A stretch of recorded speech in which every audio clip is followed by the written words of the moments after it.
سوچئے عمرے کی نیت ہو، احرام بندھا ہوا ہو، زبان پر صرف دعا ہو، لیکن جب سعودی کی زمین پر قدم پڑے تو سامنے لکھی ہو 25 سال کی قید۔ یہ کہانی صرف قانون کی نہیں، یہ کہانی بھروسے کی ہے، یہ کہانی لالچ کی ہے، اور یہ کہانی اس دھوکے کی ہے جو ایک پل میں ماں کو بیٹے سے، بچوں کو باپ سے، اور پوری فیملی کو زندگی سے قید کر دیتا ہے۔ یہاں کوئی گینگسٹر نہیں تھا، کوئی ڈرگ ڈیلر نہیں تھا، صرف سیدھے سادے لوگ تھے جنہوں نے صرف اتنی غلطی کی کہ غلط شخص پر بھروسہ کر لیا۔ آج ہم آپ کو وہ کہانی سنانے جا رہے ہیں جو عمرے سے شروع ہوئی اور جیل تک پہنچ گئی۔ میں ہوں چودھری عمر، آپ دیکھ رہے ہیں ریئل کرائم کیسز، جہاں ہم پاکستان کے سب سے اندھیری، سب سے خوفناک اور سب سے چھپائی گئی کہانیوں کو بے نقاب کرتے ہیں۔ اگر آپ ایسی ریئل سٹوریز سننا چاہتے ہیں جو صرف نیوز نہیں حقیقت ہوتی ہیں، تو ابھی چینل کو سبسکرائب کریں اور بیل آئیکن ضرور پریس کریں۔ یہ 5 لوگ پاکستان کے شہر فیصل آباد، تحصیل جڑاں کا ایک چھوٹے سے سیدھے سے گاؤں سے تعلق رکھتے تھے۔ گاؤں جہاں لوگ آج بھی بھروسے سے بات کرتے ہیں، نیت کو دولت سے اوپر رکھتے ہیں۔ ان کے نام تھے زیارت بی بی، انوار بی بی، دونوں بزرگ خواتین، عمر 80 سال سے زیادہ تھی، جو اپنی زندگی کی آخری سانسوں میں صرف اللہ کا گھر دیکھنا چاہتے تھے۔ شمیم بی بی ایک خاموش اور صبر والی خاتون۔ محمد ریاض، جو امام مسجد تھے، جو لوگوں کو نماز اور سچ کا درس دیتا تھا۔ نیر عباس، 3 بچوں کا باپ، گھر کا واحد کمانے والا۔ نہ ان کا کوئی کرمنل ریکارڈ تھا، نہ پولیس سے کوئی لینا دینا، نہ ڈرگ سے کوئی تعلق۔ یہ وہ لوگ تھے جو مسجد کی صفیں سیدھی کرتے تھے، جو ہر فیصلے سے پہلے اللہ کا نام لیتے تھے، لیکن شاید یہ لوگ بھول گئے تھے کہ ہر ایک مسکراتا چہرہ اپنا نہیں ہوتا، اور اسی بھروسے نے ان کی زندگی کا رخ بدل دیا۔ گاؤں کا ایک ذمہ دار نام تھا صدام حسین۔ گاؤں میں اس کا ایک خاص تاثر تھا۔ لوگ کہتے تھے کہ یہ ہر سال 4 سے 5 لوگوں کو مفت عمرہ کرواتا ہے۔ پچھلے سالوں میں لوگ گئے بھی اور واپس بھی آئے، اس لیے بھروسہ اور گہرا ہو گیا۔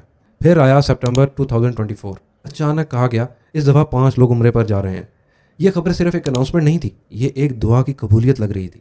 بزرگ مائیں رو رہی تھیں، ہاتھ اٹھے ہوئے تھے، اور آنکھوں میں صرف ایک خواہش تھی، بس ایک دفعہ اللہ کا گھر دیکھ لوں۔ انہیں کیا پتا تھا کہ یہ سفر عمرے کا نہیں بلکہ زندگی کا سب سے بڑا امتحان بننے والا ہے۔ 29 سپٹمبر 2024، 29 دسمبر کو یہ 5 لوگ جڑاں سے اسلام آباد روانہ ہو گئے۔ دل میں خوشی، زبان پر دعا، اور آنکھوں میں عمرے کا خواب۔ زیارت بی بی کے بیٹے ابرار حسین نے کہا، میں اپنی والدہ کو خود اسلام آباد چھوڑ دیتا ہوں، مگر یہاں پہلا کنٹرول موو آتا ہے۔ صدام حسین نے سختی سے منع کر دیا، آپ فکر نہ کریں، سب ذمہ داری میری ہے، میرا ڈرائیور خود لے کر جائے گا۔ یہ بات سن کر گھر والوں نے بھروسہ کر لیا، کیونکہ سامنے ایک خیراتی عمرہ کرانے والا کھڑا تھا۔ اسی دن شام کو سب لوگ اسلام آباد پہنچ گئے۔ رات ایک ہوٹل میں گزری جہاں صرف عمرے کی باتیں تھیں، اور کسی کو اندازہ نہیں تھا کہ اگلے دن زندگی کا سب سے خوفناک دن بننے والا ہے۔ Next day 30 September 2024، PIA flight PF 718، صبح 6:10 جدہ۔ 30 سپتمبر کی صبح اسلام آباد ایئرپورٹ پر سب لوگ چیک ان کے لیے تیار تھے۔ احرام باندھا جا چکا تھا، پاسپورٹ ہاتھ میں، اور دل میں صرف ایک خیال، عمرہ۔ اس دوران اچانک ایک شخص آتا ہے، نام بتایا جاتا ہے گل۔ گل آتے ہی جذباتی بات کرتا ہے، کہتا ہے 20 سال بعد اللہ نے مجھے اولاد جیسی نعمت دی ہے، میں چاہتا ہوں آپ لوگ میری اولاد کے لیے دعا کریں۔ یہ کچھ جوتے، سوٹ اور گفٹ پیک لے جائیں، سعودیہ میں میرے دوست کو دے دینا۔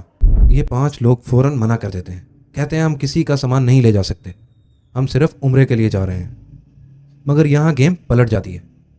گل فون کرتا ہے صدام حسین کو، اور پھر پریشر شروع ہوتا ہے۔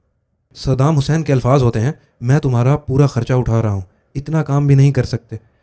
وقت کم تھا، فلائٹ کا اناؤنسمنٹ ہو چکا تھا۔ مجبوری، شرم اور بھروسے کے بوجھ کے نیچے آخرکار گفٹ پیک لے لیے جاتے ہیں۔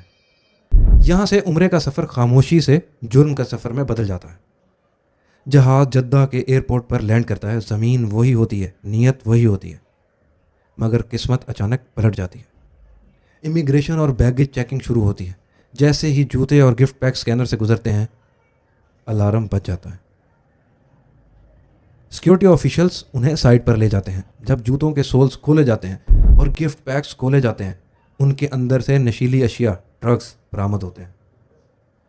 ٹوٹل وزن ہوتا ہے 5 کلو 500 گرام۔ یہ 5 لوگ ساتھ ہی حیران کھڑے رہ جاتے ہیں۔ نہ انہیں پتا تھا، نہ انہیں اندازہ تھا، لیکن سعودی عرب کے قانون میں نہ نیت دیکھی جاتی ہے، نہ مجبوری۔ فوراً گرفتار کر لیا جاتا ہے اور سب کو سعودی پولیس کی کسٹڈی میں لے لیا جاتا ہے۔ اور یہاں عمرے کا سفر ختم ہوتا ہے اور جیل کا سفر شروع ہو جاتا ہے۔ جدہ پہنچنے کے بعد پورا ایک ہفتہ گزر جاتا ہے، نہ کوئی کال، نہ کوئی میسج، نہ کوئی تسلی۔ گھر والے سوچتے ہیں شاید عمرے میں مصروف ہوں گے، نیٹ ورک کا مسئلہ ہوگا۔ پھر ایک دن اچانک فون بجتا ہے، اسکرین پر نام ہوتا ہے زیارت بی بی۔ آواز آتی ہے، بیٹا ہم جیل میں ہیں، ہمیں پھنسا دیا گیا ہے۔ یہ صرف ایک کال نہیں تھی، یہ قیامت کی گھنٹی تھی۔ گھر میں خاموشی چھا جاتی ہے، آنکھوں سے آنسو بہہ جاتے ہیں، سمجھ نہیں آتا دعا کریں یا یقین کریں۔ اس ایک فون کال نے پوری فیملی کی زندگی کو 2 حصوں میں بانٹ دیا، فون سے پہلے اور فون کے بعد۔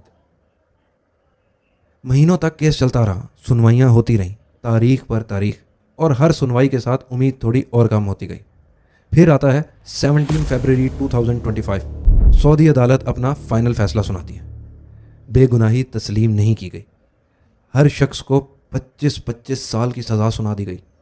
عدالت کے لیے یہ صرف ایک کیس تھا، مگر اصل زندگی میں 80 سال کی بزرگ خواتین جو صرف اللہ کا گھر دیکھنے گئی تھیں، امام مسجد جو لوگوں کو سچ اور صبر کا درس دیتا تھا، 3 بچوں کا باپ، گھر کا واحد کمانے والا، سب آج سعودیہ جیل میں سلاخوں کے پیچھے تھے۔ نہ ان کی عمر دیکھی گئی، نہ ان کا کردار، بس ایک چیز دیکھی گئی، قانون، اور صرف قانون۔ جب سعودی عرب سے گرفتاری اور سزا کی خبر پاکستان پہنچی تو پاکستان میں FIA متحرک ہو گئی، تحقیقات شروع ہوتی ہیں، فون ریکارڈ چیک کیے جاتے ہیں، ٹریول ڈیٹیلز دیکھی جاتی ہیں۔ پھر FIA کیس درج کرتی ہے ان لوگوں کے خلاف جو اس پوری پلاننگ میں شامل تھے۔ ملزمان کا نام: صدام حسین جو عمرہ کروانے والا تھا، اسرار جو ڈرائیور تھا، گل جو ایئرپورٹ پر گفٹ پیکس دینے آیا۔ تحقیقات کے بعد صدام حسین گرفتار ہوتا ہے، اسرار کو بھی پولیس پکڑ لیتی ہے، مگر اس سب میں اہم کردار گل، وہ ابھی تک فرار ہے۔ اس وقت صدام حسین لاہور کی کیمپ جیل میں بند ہے، مگر سعودی جیل میں بند وہ 5 بے گناہ لوگ جو اپنی اپنی باری کا انتظار کر رہے ہیں۔ یہاں سوال صرف گرفتاری کا نہیں، سوال انصاف کا، وقت کا ہے۔ یہ کہانی صرف ان 5 لوگوں کی نہیں، یہ کہانی اس شخص کے لیے وارننگ ہے جو مفت عمرہ کے لیے لفظ سن کر آنکھیں بند کر لیتے ہیں۔ یاد رکھیں، سعودیہ عرب صرف ایک ملک نہیں، یہ 0 ٹالرنس کنٹری ہے۔ وہاں نہ نیت پوچھی جاتی ہے، نہ مجبوری، وہاں صرف ایک چیز دیکھی جاتی ہے، قانون۔ ایک رول زندگی بھر یاد رکھیں، چاہے میڈیسن، چاہے گفٹ ہو، چاہے پیکٹ ہو، صاف انکار، چاہے دینے والا اپنا ہی کیوں نہ ہو، چاہے کہنے والا کتنا ہی پیارا کیوں نہ ہو۔ آج وہ 5 لوگ سعودیہ جیل میں ہیں اور ان کے گھروں میں اپنے انتظار کر رہے ہیں، بچے راستے دیکھ رہے ہیں۔